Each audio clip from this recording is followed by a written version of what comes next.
Dani, back-to-back home wins must be a great feeling for you and the girls. Yeah, brilliant. I thought it was pretty as close as we've had to an all-round performance, really. I think with the ball, we were as good as we've been throughout the comp to restrict a good side to that lower score. Then back end, I think I've probably lost a couple more than we wanted to, but I think but equally it gives something like Emily Windsor a chance to stake a claim, and we haven't obviously seen too much of her over the start of the season, so it's really good to have her back, and like I'm sure they've said, that's the reason why we brought her here, to do that and to finish off games for us. So yeah, it was good.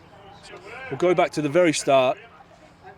We spoke before the game, you said whatever we do first we have to do really well, and I thought the girls were right up for it from ball one. Has that been a real focus for the girls over the week? Yeah, I think it's an event like today naturally raises your levels. I wanted to make sure that we put on a show, and I think we did that. We were well up for the first half of the game, and that the ball just kept rolling. Once you got things moving, we kept picking up wickets. We fielded really well, and we put ourselves in position to win the game in the second half.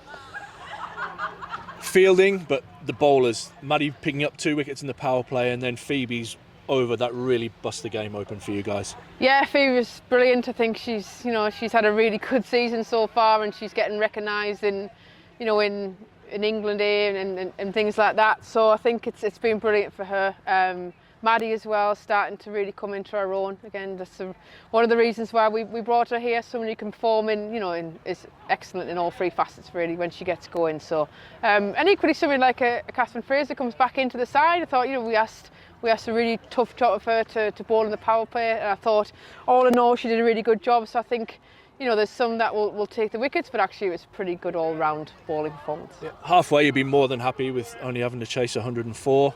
Lost a couple of wickets in the middle, but you've already mentioned Emily, the way that she finished that game, that must really bring a smile to your face. Yeah, sometimes them lower ones are harder than the 160s, 170s, but I think she threw a punch at the right time. I think that them games can get down to the the 18th, 19th over, and it gets a little bit twitchy. But she threw a punch at the right time, which put us in a position to knock it off even quicker. So yeah, all in all, a good evening.